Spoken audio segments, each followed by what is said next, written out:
Us. Us. Us. Here with us this week is a third-party representation of Dark of the Moon Megatron by Unique Toys, a design I never thought I'd see again, done in my lifetime, brought into the physical realm by a company I never thought I'd see again, because most people in the loop know that well over a year ago, some KO companies got raided, and Unique Toys sadly got caught in that crossfire, making us all think they were no longer with us.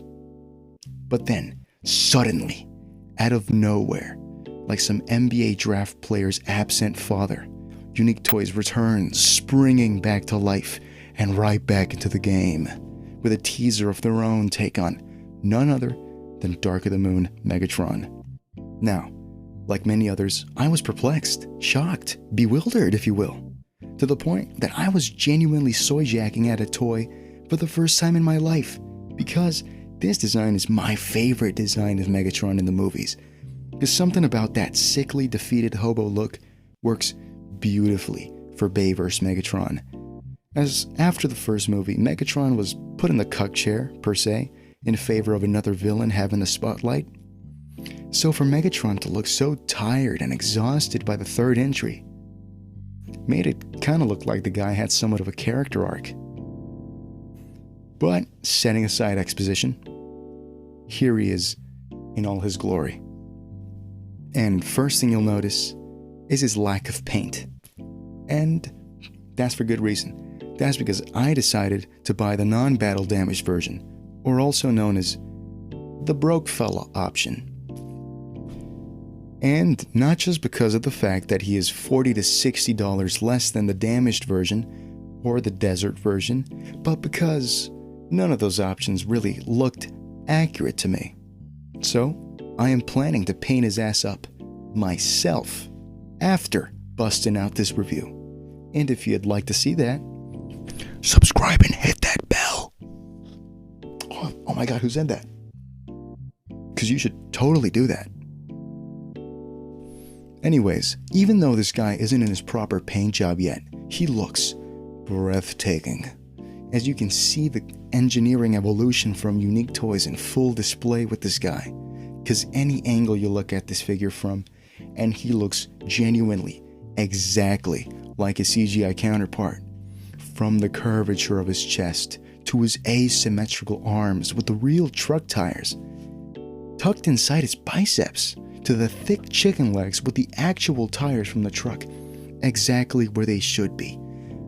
And don't even get me started on the back, as it is equally as accurate as everything else, to the point that they even added these thingies up here, which don't really do anything in truck mode and only help the figure look even more screen accurate. Oh, and the figure's size is impressive, because here he is with his box. My last review, which you should totally go check out. Studio Series Bumblebee, Masterpiece Megatron, and a custom Revenge of the Fallen Optimus Prime. And personally, I think these guys look perfectly in scale, especially when you hunch him over like he was in the movie. And also, if you compare him to the size charts, looks pretty good. But as if all of that wasn't impressive enough, when you carry him, he feels solid and heavy AF for no reason at all other than to give the illusion of it being more high quality, which is stupid because the figure's plastic quality and sculpt and tolerance are high quality enough for the need of a whole ass cinder block worth of die cast inside of him. But even then, his joints can carry his nearly 5-pound ass with ease. But before we talk about posability, we gotta talk about his accessories, because he comes with fan favorite Igor. And honestly, his sculpt looks a bit shite, but in a cute way. He even has posability in his arms and legs. He's cute, I like him. He also comes with this rag that looks torn up and awful in the most perfect ways. It even has these Velcro parts so you can attach and position it however you like. He also comes with this shotgun, Yeah, that one. No, Optimus! And it can tab into either arm, like this, or this, or this, or like that.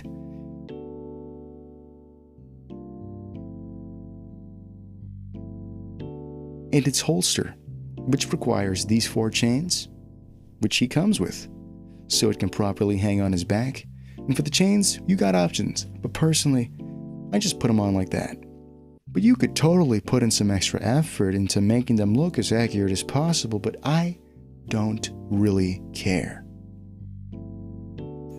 Because it's time to talk about the articulation, because Homeboy, despite his statuesque appearance, can move, with his head being on an awkward double hinge that swivels.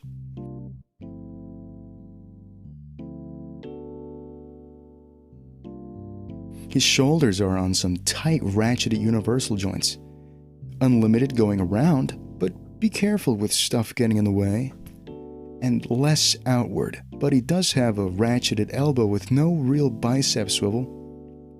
Like a little somebody we know. But he does have a limited swivel under that, with a limited ratchet under that. And the fingers bend at every point that looks like it could bend. My ass does not want to film that stuff. He does have a waist which could get stuck with something if you're not being careful when moving, and a single ratcheted detent for the abs, which is amazing that he even has abs to begin with.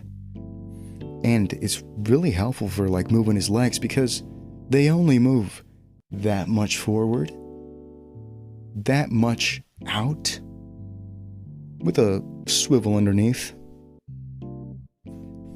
And his knees bend with these little flaps on the back moving on a spring to any position, all while the feet are giving the illusion of a tilt without ever having the entire foot tilt.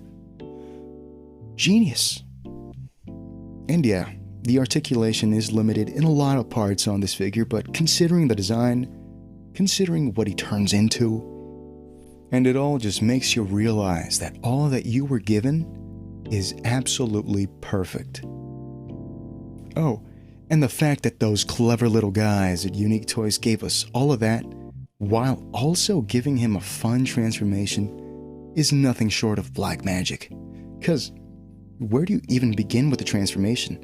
As it isn't really hard, and nothing really feels fragile, as each part of this guy can be done in clear segments that peg into each other firmly, and move out of the way, giving you the space to work.